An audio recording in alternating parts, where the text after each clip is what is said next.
ನಮಸ್ಕಾರ ವೀಕ್ಷಕರೇ, ಅಂಜನಾ ಭವಿಷ್ಯ ಕಾರ್ಯಕ್ರಮಕ್ಕೆ ಸ್ವಾಗತ. ನಾನು ಡೇಜಿ ಸೋಮಯ್ಯ.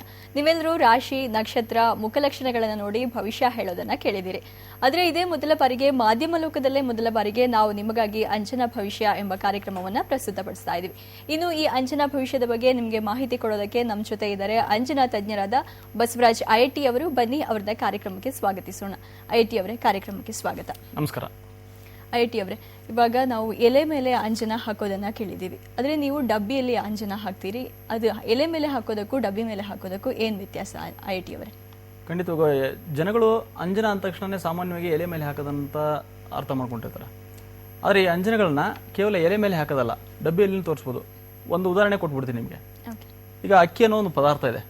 ಆ ಅಕ್ಕಿ ಅನ್ನೋ ಪದಾರ್ಥದಿಂದ ನಾವು ಗಟ್ಟಿಯಾಗಿರ್ತಕ್ಕಂಥ ಸಂಡಿಗೆನೂ ಮಾಡ್ಬೋದು, ಅಕ್ಕಿ ರೊಟ್ಟಿನ ಗಟ್ಟಿಯಾಗಿ ಮಾಡ್ಬೋದು, ಮತ್ತು ಅದೇ ರೀತಿಯಾಗಿ ಆ ದೋಸೆ ಮಾಡೋಕ್ಕೆ ಅಕ್ಕಿಯನ್ನ ನೀರು ಲಿಕ್ವಿಡ್ ಥರನೂ ಮಾಡ್ಬೋದು. ಅಂದರೆ ಅಕ್ಕಿಯಲ್ಲಿರೋ ಶಕ್ತಿ ಒಂದೇನೆ. ದೋಸೆ ತಿಂದ್ರೂ ಅದೇ ಶಕ್ತಿ ಬರುತ್ತೆ, ಸಂಡಿಗೆ ತಿಂದ್ರೂ ಅದೇ ಶಕ್ತಿ ಬರುತ್ತೆ, ಮತ್ತು ಅಕ್ಕಿ ರೊಟ್ಟಿ ತಿಂದ್ರೂ ಅದೇ ಶಕ್ತಿ ಬರುತ್ತೆ. ಆ ಶಕ್ತಿ ಅಕ್ಕಿ ಏನು ಮಾಡುತ್ತೆ, ಒಂದೇ ರೀತಿಯಾದಂಥ ಶಕ್ತಿನೇ ಕೊಡ್ತಾ ಇರೋದು.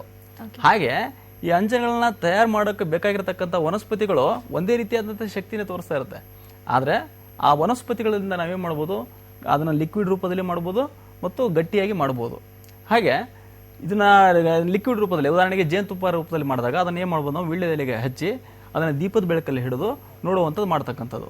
ಆದರೆ ಇದನ್ನ ನಾವು ಡಬ್ಬಿಯಲ್ಲಿನೂ ಸಹ ಹಾಗೆ ತೋರಿಸ್ಬೋದು. ತೋರಿಸೋದ್ರಿಂದ ಅದರಲ್ಲಿ ಯಾವುದೇ ರೀತಿ ವ್ಯತ್ಯಾಸಗಳು ಕಂಡು ಬರಲ್ಲ ಅಂತ ನಾನು ಇದರಲ್ಲಿ ಸ್ಪಷ್ಟಪಡಿಸ್ಬೋದು ನಾನು. ಓಕೆ, ಇನ್ನು ಈ ಅಂಜನ ಅನ್ನೋದು ಯಾವಾಗಿಂದ ಇತ್ತೀಚೆಗೆ ಬಂದಿರುವಂಥದ್ದ, ಹಿಂದಿನಿಂದಲೂ ಇತ್ತಾ, ಹೇಗೆ? ತುಂಬಾ ಒಳ್ಳೆಯ ವಿಷಯನ ಕೇಳ್ತಾ ಇದ್ದೀರಾ. ಅಂಜನ ಅನ್ನೋದು ಇತ್ತೀಚೆಗೆ ಬಂದಿರೋದಾ ಅಥವಾ ಎಷ್ಟು ದಿನದ ಹಿಂದೆ ಬಂತು ಅಥವಾ ಯಾವಾಗಿತ್ತಿದು, ಇದು ಕೆಲಸ ಕಾರ್ಯಗಳು ಹೇಗೆ ಇರುತ್ತೆ ಅಂತ ನೀವು ಕೇಳ್ತಾ ಇದ್ದೀರಾ. ನೋಡಿ, ಅಂಜನ ಅಂತಕ್ಕಂಥದ್ದು ಕೇವಲ ಇವತ್ತು ನಿನ್ನೆ ಬಂದಿರತಕ್ಕಂಥದ್ದಲ್ಲ. ಇದಕ್ಕೆ ಒಂದಿಷ್ಟು ಉದಾಹರಣೆಗಳ ಮೂಲಕ ಹೇಳಿಬಿಟ್ರೆ ನಮ್ಮ ವೀಕ್ಷಕರಿಗೂ ತುಂಬ ಚೆನ್ನಾಗಿ ಅರ್ಥ ಆಗುತ್ತೆ ಅನ್ಸುತ್ತೆ. ಉದಾಹರಣೆಗೆ ಮಹಾಭಾರತದ ಒಂದು ಸನ್ನಿವೇಶ ಬರುತ್ತೆ. ಮಹಾಭಾರತದಲ್ಲಿ ಕೌರವರಿಗೂ ಮತ್ತು ಪಾಂಡವರಿಗೂ 18 ದಿನಗಳ ಕಾಲ ಕುರುಕ್ಷೇತ್ರದಲ್ಲಿ ಯುದ್ಧ ನಡೆಯುತ್ತೆ ಅಲ್ವಾ. ಈ ಪಾಂಡವರಿಗೂ ಮತ್ತು ಕೌರವರಿಗೂ ಯುದ್ಧ ನಡಿಬೇಕಾದ್ರೆ ಕೌರವರ ತಂದೆ ಯಾರು? ಧೃತರಾಷ್ಟ್ರ. ಧೃತರಾಷ್ಟ್ರನಿಗೆ ಕಣ್ಣು ಕಾಣಿಸ್ತಾ ಇರಲ್ಲ ಅಲ್ವಾ. ಧೃತರಾಷ್ಟ್ರನ ಕಣ್ಣು ಕಾಣಿಸ್ತಾ ಇದ್ದಾಗ ಅವನೇನ್ ಮಾಡ್ತಾನೆ, ಯುದ್ಧ ಭೂಮಿಯಲ್ಲಿ ನಡೀತಕ್ಕಂಥ ವಿಷಯಗಳನ್ನ ತಿಳ್ಕೊಳ್ತಾ ಇರ್ತಾನೆ. ಇದನ್ನ ನಾವು ಸಾಮಾನ್ಯವಾಗಿ ನೋಡಿರ್ತೀವಿ. ಯುದ್ಧ ಭೂಮಿಯಲ್ಲಿ ನಡೀತಕ್ಕಂಥ ವಿಷಯಗಳನ್ನ ಹೇಗೆ ತಿಳ್ಕೊಳ್ತಾ ಇರ್ತಾನೆ ಅವನು? ಅವನ ಸೇವಕ ಸಂಜಯ್ ಅಂತಕ್ಕಂಥ ಒಬ್ಬ ವ್ಯಕ್ತಿ ಏನ್ ಮಾಡ್ತಾ ಇರ್ತಾನೆ, ಒಂದು ಸ್ಕ್ರೀನ್ ನೋಡಿ, ಆ ಸ್ಕ್ರೀನ್ ನೋಡಿ ಏನ್ ಮಾಡ್ತಾ ಇರ್ತಾನೆ ಹೇಳ್ತಾ ಇರ್ತಾನೆ ಅವನು ಅಲ್ಲಿ ಯುದ್ಧ ಭೂಮಿಯಲ್ಲಿ ನಡೀತಿರ್ತಕ್ಕಂಥ ಘಟನೆಗಳನ್ನ ಅಲ್ವಾ. ಅಂದ್ರೆ ಆಗಿನ ಕಾಲದಲ್ಲಿ ಈ ಟಿವಿ ಮತ್ತು ಇಂಟರ್ನೆಟ್ ಇಂತ ಅನ್ನೋ ಒಂದು ನಿದರ್ಶನ. ನಾವು ಈಗ ಇದನ್ನೇ ಹೇಳ್ತಾ ಇದ್ದೆ, ನಾನು ಹಿಂದೆ ಹೇಳ್ತಾ ಇದ್ದೆ ನಿಮ್ಗೆ, 100 ವರ್ಷದ ಹಿಂದೆ ಈ ಟಿವಿ ಮತ್ತು ಇಂಟರ್ನೆಟ್ ಅಂದ್ಬಿಟ್ರೆ, ಟಿವಿ ಅಂದ್ರೆ ಹಿಂಗಿರುತ್ತೆ, ಲೈವ್ ಅಲ್ಲಿ ಜನ ಎಲ್ಲಿಂದ ಎಲ್ಲಿ ಬೇಕಾದ್ರೂ ಕವರೇಜ್ ಮಾಡ್ಕೋಬಹುದು, ಯಾವುದೇ ಘಟನೆಗಳು ನಡೆದ್ರ ಅಂತ ಹೇಳಿಬಿಟ್ರೆ ಜನಗಳು ನಗ್ತಾ ಇದ್ರು. ಯಾಕೆ ಹೇಳಿ, ಅದೆಲ್ಲ ಸುಮ್ಮನೆ ಏನೋ ಒಂದು ಹೇಳ್ತಿದ್ದಾರೆ, ತಮಾಷೆ, ಅದು ಸಾಧ್ಯನಾ ಅಂತಿದ್ರು. ಆದ್ರೆ ಇವತ್ತು ಅದನ್ನ ನಂಬ್ತಾ ಇದೀವಿ ನಾವು ಅಲ್ವಾ. ಹಾಗೆ ಇದು ಹಿಂದಿನ ಕಾಲದಲ್ಲಿ ಅಂಜನಗಳು ಇತ್ತು ಅನ್ನೋದು ಸಹ ಜನಗಳು ಏನ್ ಮಾಡ್ತಿದ್ರು, ಈಗ ಹೇಳಿದ್ರೆ ನಂಬಲಿಕ್ಕಿಲ್ಲ, ಆದ್ರೆ ಹಿಂದಿನ ಕಾಲದಲ್ಲಿ ಇತ್ತು. ಅಂದ್ರೆ ನೋಡಿ, ನಮ್ಮ ಸಂಪ್ರದಾಯ ಮತ್ತು ನಮ್ಮ ಒಂದು ಪರಂಪರೆ ಎಷ್ಟೊಂದು ಅದ್ಭುತವಾಗಿ ಹಿಂದಿನ ಕಾಲದಲ್ಲಿ ಮುಂದುವರೆದಿತ್ತಂದ್ರೆ, ಈ ಟಿವಿ ಮತ್ತು ಇಂಟರ್ನೆಟ್ ಅನ್ನೋ ಒಂದು ಕಾನ್ಸೆಪ್ಟ್ ಅದು ಇತ್ತೋ ಇಲ್ಲೋ ಅದು ಸೆಕೆಂಡ್ರಿ. ಕಾನ್ಸೆಪ್ಟ್ ನೋಡಿ ಎಷ್ಟೊಂದು ಅದ್ಭುತವಾಗಿದೆ. ಆ ಒಂದು ಕಲ್ಪನೆ ನೋಡಿ ಎಷ್ಟೊಂದು ಚೆನ್ನಾಗಿದೆ. ಆ ಕಲ್ಪನೆಯನ್ನು ಹಿಂದಿನ ಕಾಲದಿಂದನೂ ಇತ್ತಿದ್ದು ಅಲ್ವಾ. ಅಂದ್ರೆ ಆವಾಗನೇ ಟಿವಿ ಅನ್ನೋ ಒಂದು ವಸ್ತು ಇರುತ್ತೆ. ಟಿವಿ ಅಂದ್ರೆ ಈ ರೀತಿಯ ಘಟನೆಗಳನ್ನು ತೋರಿಸುತ್ತೆ. ಇಂಟರ್ನೆಟ್ ಅಂದ್ರೆ ನಾವು ಏನ್ ಬೇಕು, ಇವತ್ತು ಗೂಗಲ್ ಅರ್ಥ ಅಂತ ಒಂದು ಆ್ಯಪ್ ಇದೆ, ಅದನ್ನ ಹಾಕಿಬಿಟ್ರೆ ಯಾವ ವ್ಯಕ್ತಿ ಯಾವ ಮೂಲೆಯಲ್ಲಿ ಕುತ್ಕೊಂಡು ಏನು ಮಾಡ್ತಾನೆ ಅಂತ ಉಪಗ್ರಹದ ಮೂಲಕ ನೋಡ್ಬೋದು. ಹಾಗೆ ಹಿಂದಿನ ಕಾಲದಿಂದಲೂ ಈ ಟಿವಿ ಮತ್ತು ಇಂಟರ್ನೆಟ್ ಅನ್ನೋದನ್ನ ನಮ್ಮ ಭಾರತೀಯ ಪರಂಪರೆಯಲ್ಲಿ ಕಂಡುಹಿಡಿದ್ರು. ಇದೇ ಅದ್ಭುತವಾದಂಥ ಒಂದು ವಿಷಯಗಳೇ ಅಂತ ನಾವು ಇದನ್ನ ಹೇಳ್ಬೋದು. ಹಾಗೆ ಇದು ಸಾವಿರ ವರ್ಷಗಳ ಹಿಂದಿನಿಂದನೂ ಸಹ ಏನಾಗಿದೆ, ಇದು ಅಂಜನ ಅನ್ನೋ ಒಂದು ಶಕ್ತಿ ಇದೆ. ಖಂಡಿತವಾಗಿ ಇದು ಅವಾಗಲಿಂದ ಇತ್ತು ಅಂತ ಹೇಳ್ಬೋದು, ಇವತ್ತು ನಿನ್ನೆದಲ್ಲ ಇದು ಖಂಡಿತವಾಗಿ. ಓಕೆ, ಇನ್ನು ಅಂಜನವನ್ನ ನಿಧಿ ಶೋಧಕ್ಕಾಗಿ ಹೆಚ್ಚಾಗಿ ಬಳಸ್ತಾರೆ ಎಂಬ ವಾಡಿಕೆ ಇದೆ ಹಿಂದಿನಿಂದಲೂ, ಅದು ನಿಜನಾ? ನಿಮ್ಮ ಅಭಿಪ್ರಾಯ ಏನು? ಖಂಡಿತವಾಗ ಈಗ ಸಾಮಾನ್ಯವಾಗಿ ಅಂಜನ ಅಂತ ಒಂದು ವಿಷಯ ಬಂದ ತಕ್ಷಣ ನಿಧಿ ಅನ್ನೋ ಒಂದು ವಿಚಾರಗಳು ಪ್ರಸ್ತಾಪ ಬಂದ್ಬಿಡುತ್ತೆ. ಈಗ ಉದಾಹರಣೆಗೆ ನಿಧಿಗಳರು ಇರ್ತಾರೆ.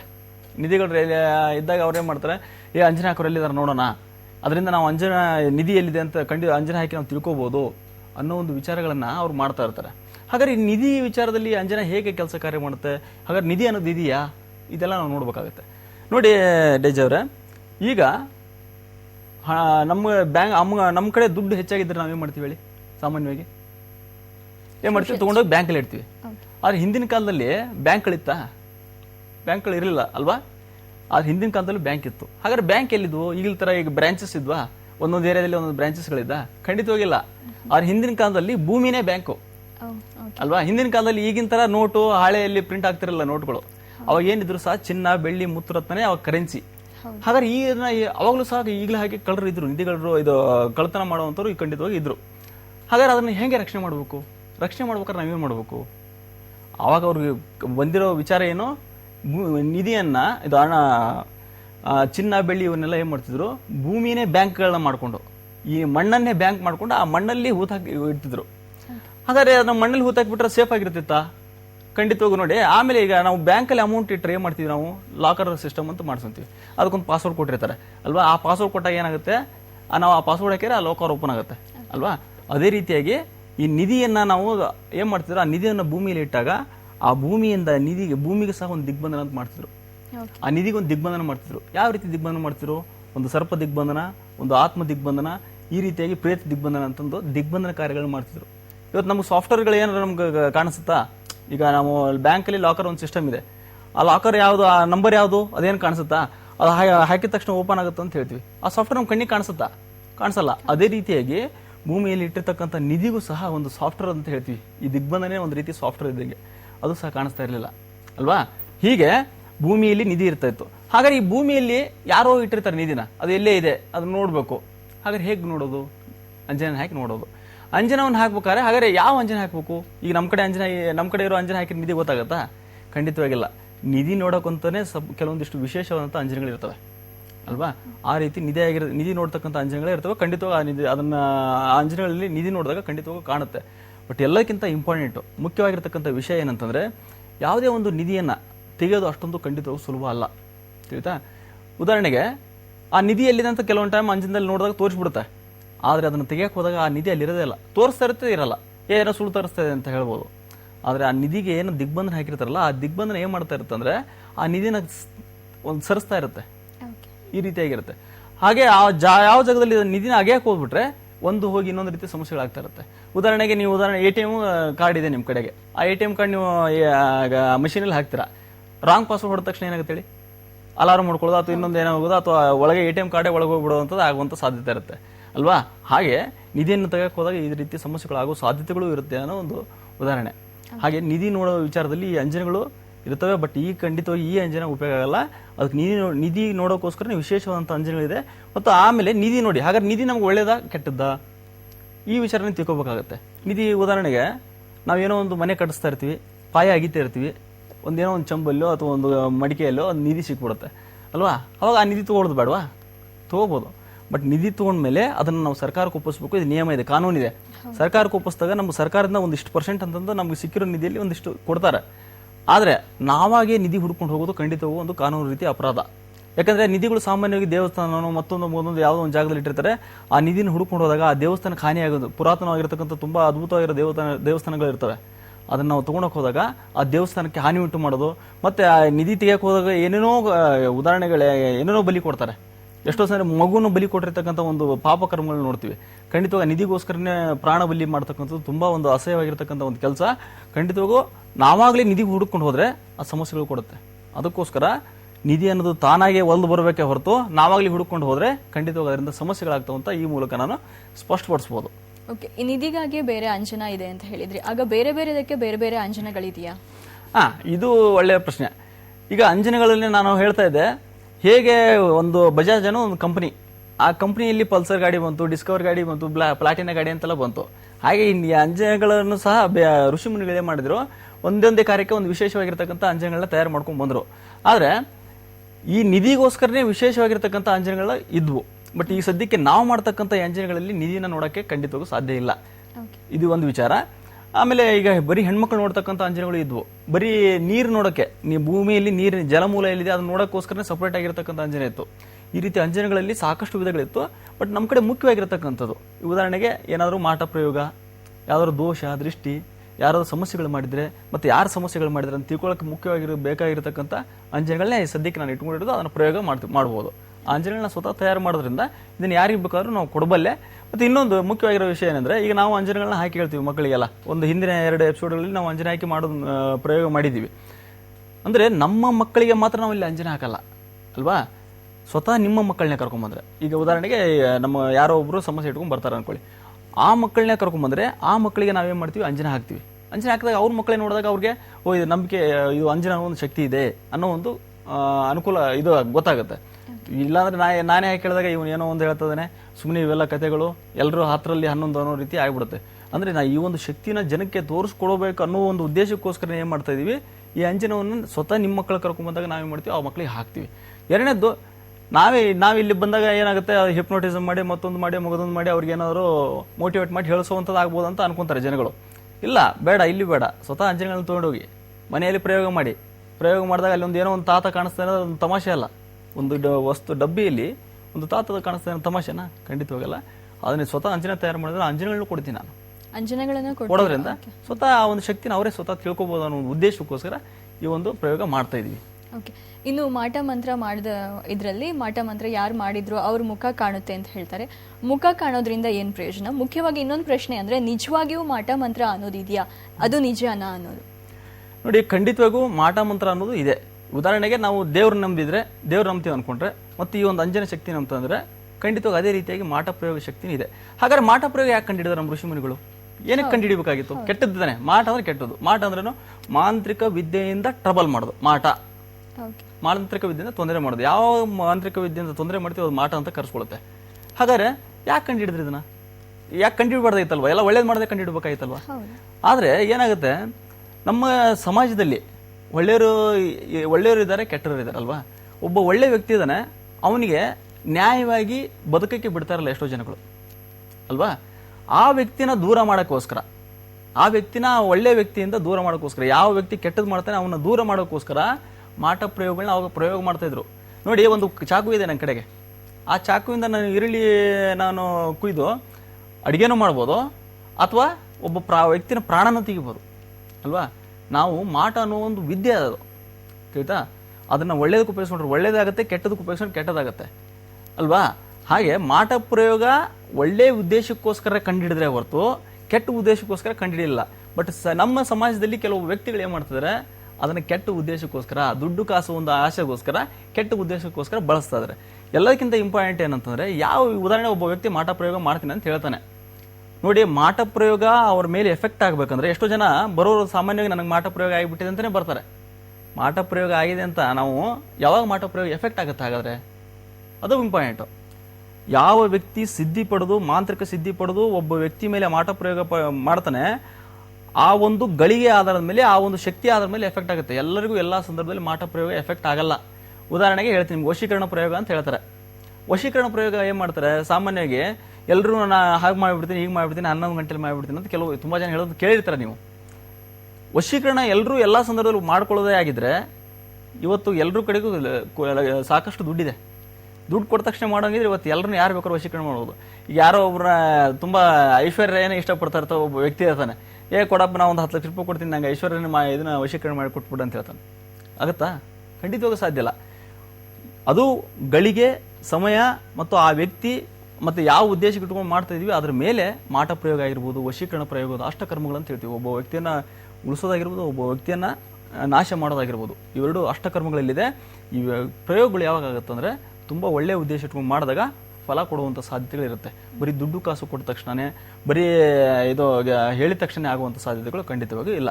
ಹಾಗೆ ಬರುವಂತ ವ್ಯಕ್ತಿಗಳು ಯಾರು ಸಮಸ್ಯೆ ಇಟ್ಕೊಂಡು ಬರ್ತಾನೆ, ಆ ವ್ಯಕ್ತಿಯಲ್ಲಿ ಶ್ರದ್ಧೆ ಭಕ್ತಿ ಇರಬೇಕು ಫಸ್ಟ್. ಈ ವಿದ್ಯೆಯನ್ನ, ಈ ಒಂದು ಶಕ್ತಿಯನ್ನ ಮತ್ತು ಈ ಒಂದು ಆಚರಣೆಗಳನ್ನ ಕಟ್ಟುನಿಟ್ಟಾಗಿ ಪಾಲನೆ ಮಾಡಿದಾಗ ಆ ಒಂದು ಫಲ ಹೆಚ್ಚಿಗೆ ಕೊಡ್ತಾ ಇರ್ತದೆ. ಇಷ್ಟು ವಿಚಾರ ನಾನು ಹೇಳಬಲ್ಲೆ. ಓಕೆ. ಇನ್ನು ಈ ಅಂಜನಾ ವಿದ್ಯೆ ನೀವು ಮಹಾಭಾರತ ಆ ಕಾಲದಿಂದಲೇ ಇತ್ತು ಅಂತ ಹೇಳಿದ್ರಿ. ಹಾಗಾದ್ರೆ ಆಧುನಿಕ ವಿಜ್ಞಾನಕ್ಕೂ ಈ ಪುರಾತನ ವಿಜ್ಞಾನಕ್ಕೂ ಏನ್ ಸಂಬಂಧ ಇದೆ ಅಂತ ಹೇಳ್ತೀರಾ? ಇದು ತುಂಬಾ ಮುಖ್ಯವಾಗಿ ತುಂಬಾ ಅದ್ಭುತವಾದಂತ ಒಂದು ಪ್ರಶ್ನೆ ಅಂತಾನೆ ಹೇಳ್ತೀನಿ ನಾನು. ಯಾಕೆ ನೋಡಿ, ಈಗ ಬೇಸಿಕ್ ಎಲಿಮೆಂಟ್ಸ್ ಅಂತ ಹೇಳ್ತೀವಿ. ಬೇಸಿಕ್ ಎಲಿಮೆಂಟ್ಸ್ ಅಂದ್ರೆ ಯಾವುದು?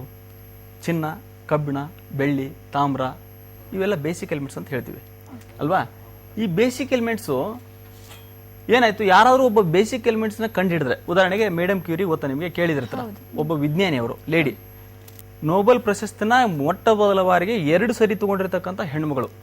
ಒಂದು ರೇಡಿಯಂ ಅನ್ನ ಯುರೇನಿಯಂ ಅನ್ನ ಕಂಡುಹಿಡಿದಿದ್ದು ಮತ್ತು ಅದನ್ನು ಶುದ್ಧ ರೂಪದಲ್ಲಿ ಪರಿವರ್ತನೆ ಮಾಡಿದ್ದಕ್ಕೆ 2 ಸರಿ ನೋಬೆಲ್ ಪ್ರಶಸ್ತಿ ಪಡಿತಾಳೆ ಹೆಣ್ಮಗಳು.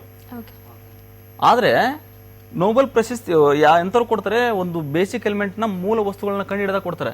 ನಮ್ಮ ನೋಡಿ, ನಮ್ಮ ಒಂದು ಶಾಸ್ತ್ರದಲ್ಲಿ, ನಮ್ಮ ಒಂದು ಭಾರತೀಯ ಪರಂಪರೆಯಲ್ಲಿ ಕೇವಲ ಮೂಲ ವಸ್ತುಗಳನ್ನು ಕಂಡುಹಿಡಿಯೋದಲ್ಲ, ಮೂಲ ವಸ್ತುಗಳನ್ನು ಒಂದು ರೂಪದಿಂದ ಇನ್ನೊಂದು ರೂಪಕ್ಕೆ ಪರಿವರ್ತನೆ ಮಾಡ್ತಿದ್ರು. ಹೇಗೆ ಪರಿವರ್ತನೆ ಮಾಡ್ತಿದ್ರು ಹಾಗಾದ್ರೆ ನೋಡಿ, ಇವತ್ತು ಚಿನ್ನ ಬೆಳ್ಳಿ ನಮ್ಮ ದೇಶದಲ್ಲಿ ಹೇರಳವಾಗಿತ್ತು.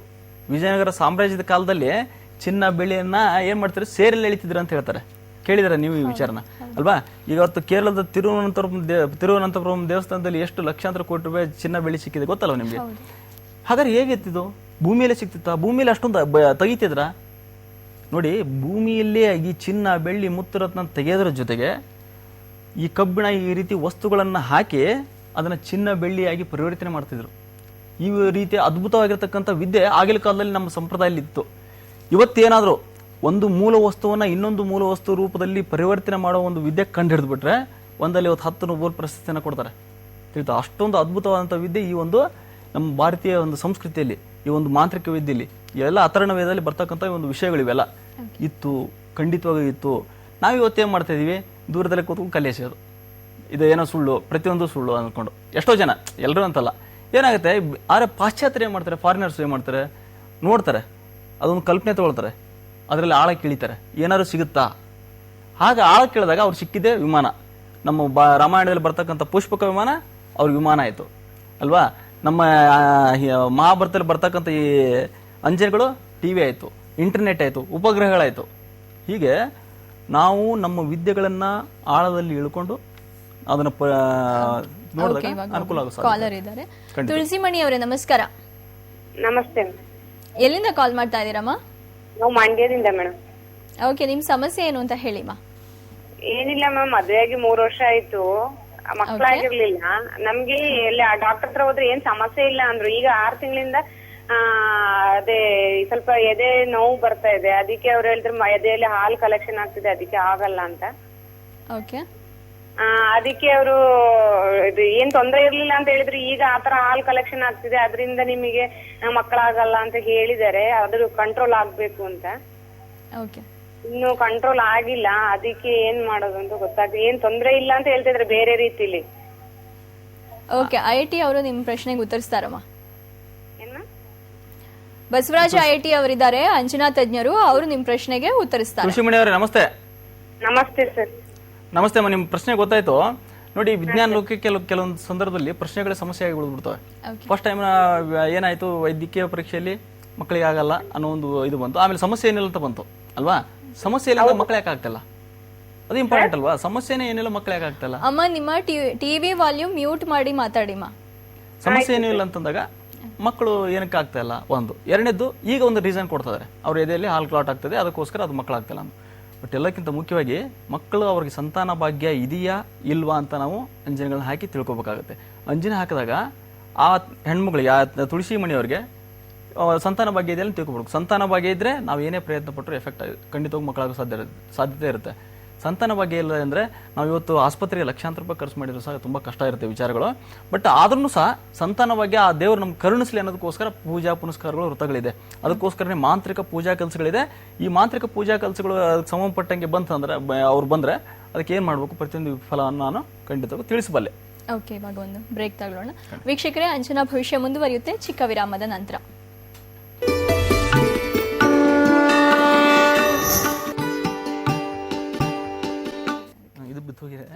ಕೆಪಿ ನಂಜುಂಡಿ ಅವರ ಲಕ್ಷ್ಮಿ ಗೋಲ್ಡ್ ಹಾಗೂ ಸಿಲ್ಕ್ ಪ್ಯಾಲೇಸ್ ಬೆಂಗಳೂರಿನ ಶಾಖೆಗಳು ಘೋಷಿಸಿದ್ದ 152 ಬಹುಮಾನಗಳ ಲಕ್ಕಿ ಡ್ರಾ ಜನವರಿ 18 ಭಾನುವಾರ ಮಲ್ಲೇಶ್ವರಂನ ಆಜಾದ್ ಮೈದಾನದಲ್ಲಿ.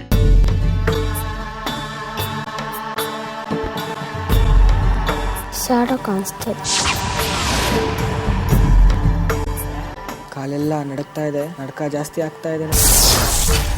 ಏನೋ ತಪ್ಪು ಮಾಡಿದ್ದೀನಿ ಅನ್ಕೊಂತೀನಿ. ಆದ್ರೆ ಅದೊಂದು ರೀತಿಯ ಶಾಪ ಅಲ್ವಾ?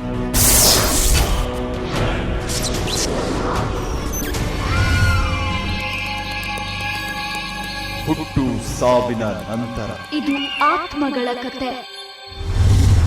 ಇಂದು ಸಂಜೆ 7:30ಕ್ಕೆ.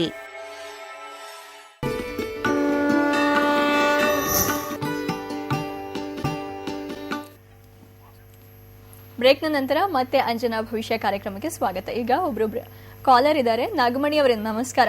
ನಮಸ್ಕಾರ ಮೇಡಮ್. ಎಲ್ಲಿಂದ ಕಾಲ್ ಮಾಡ್ತಾ ಇದ್ದೀರಮ್ಮ? ಬೆಂಗಳೂರಿಂದ ಮೇಡಮ್. ಓಕೆ, ನಿಮ್ ಸಮಸ್ಯೆ ಏನು ಅಂತ ಹೇಳಿ. ಏನು ಅಂದ್ರೆ ನಮ್ಮ ಮನೆಯವ್ರಿಗೆ ಯಾವ್ದೇ ಕೆಲಸ ಮಾಡಕ್ ಹೋಗ್ಬೇಕಂದ್ರೇನು ಆ ಕೆಲಸ ಆಗುತ್ತೆ ಅಂತ ಹೇಳ್ತಾರೆ. ಅಲ್ಲಿಗೆ ಹೋಗಿದ ತಕ್ಷಣ ಕೆಲಸನೇ ಆಗಲ್ಲ.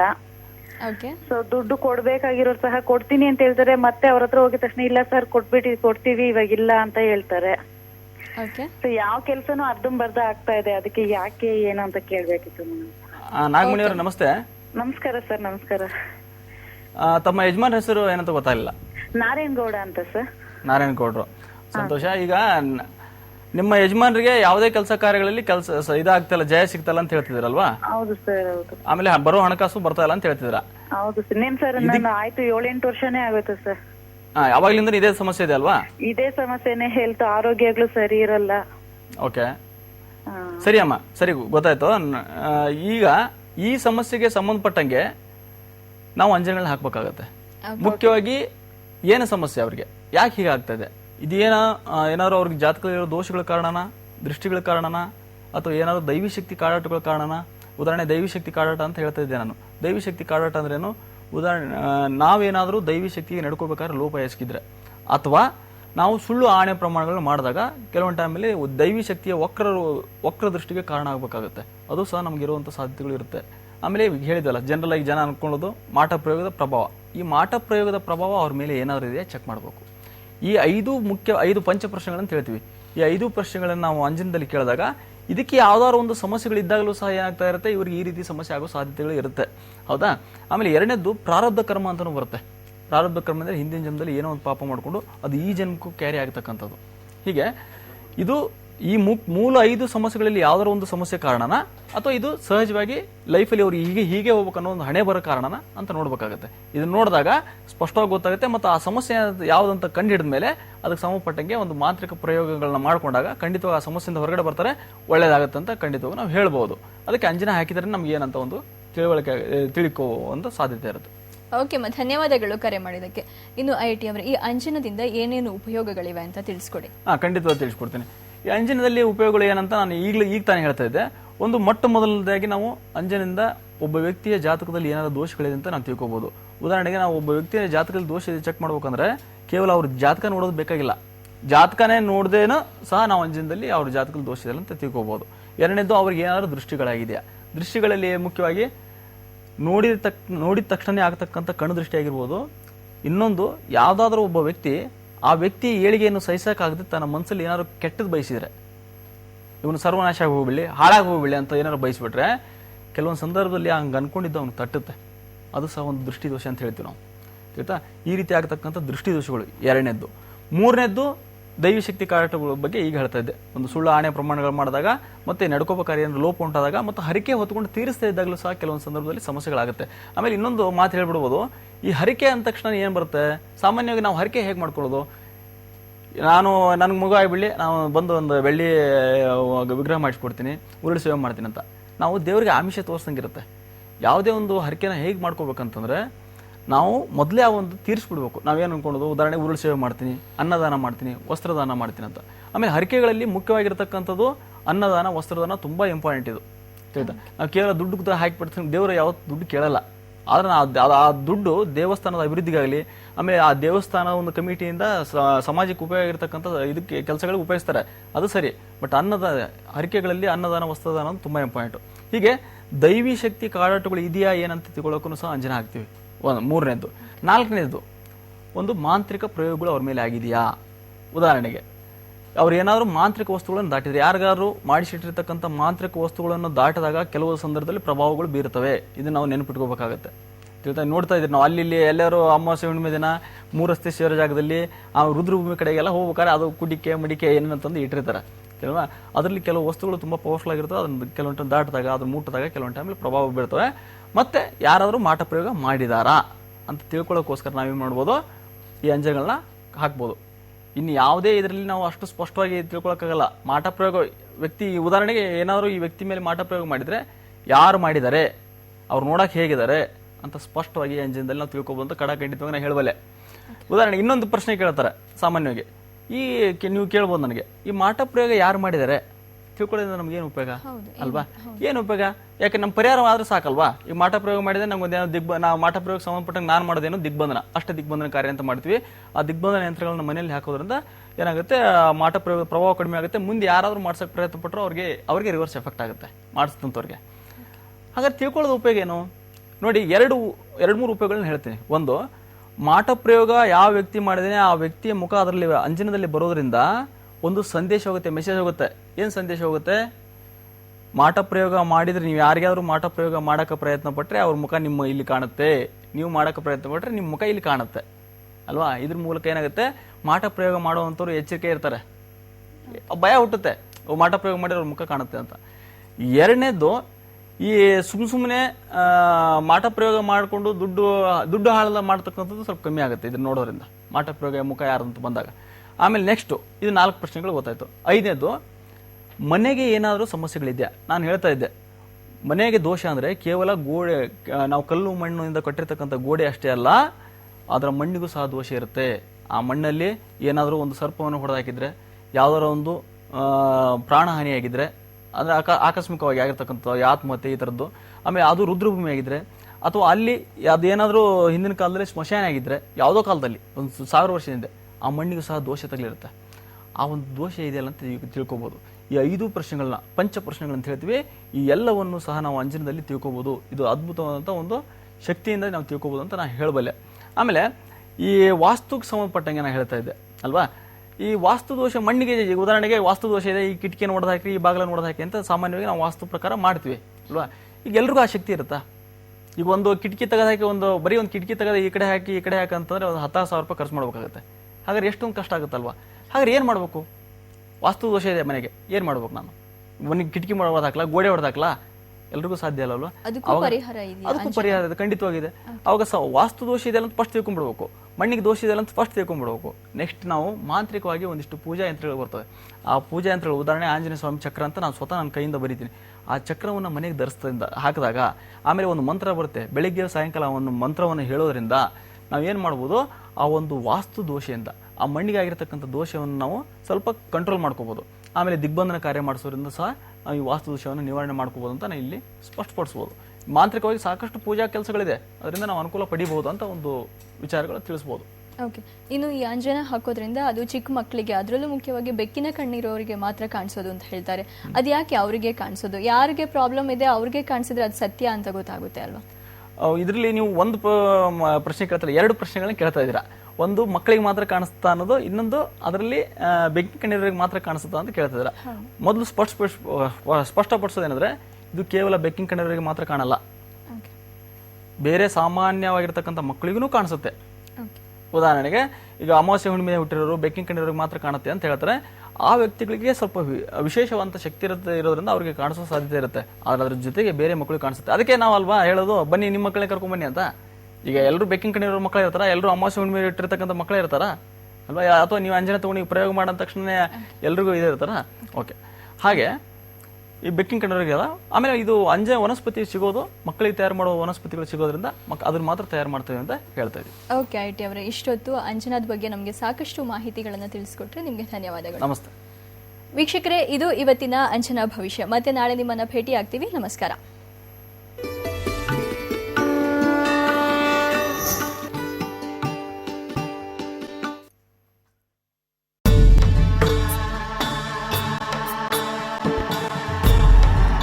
ಶಾಡೋ ಕಾಣಿಸ್ತದೆ, ಕಾಲೆಲ್ಲ ನಡಕ್ತಾ ಇದೆ, ನಡ್ಕ ಜಾಸ್ತಿ ಆಗ್ತಾ ಇದೆ. ಏನೋ ತಪ್ಪು ಮಾಡಿದ್ದೀನಿ ಅನ್ಕೊಂತೀನಿ. ಆದ್ರೆ ಅದೊಂದು ರೀತಿಯ ಶಾಪ ಅಲ್ವಾ?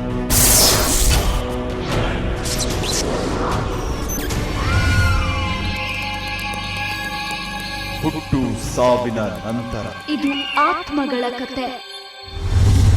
ಇಂದು ಸಂಜೆ 7:30ಕ್ಕೆ.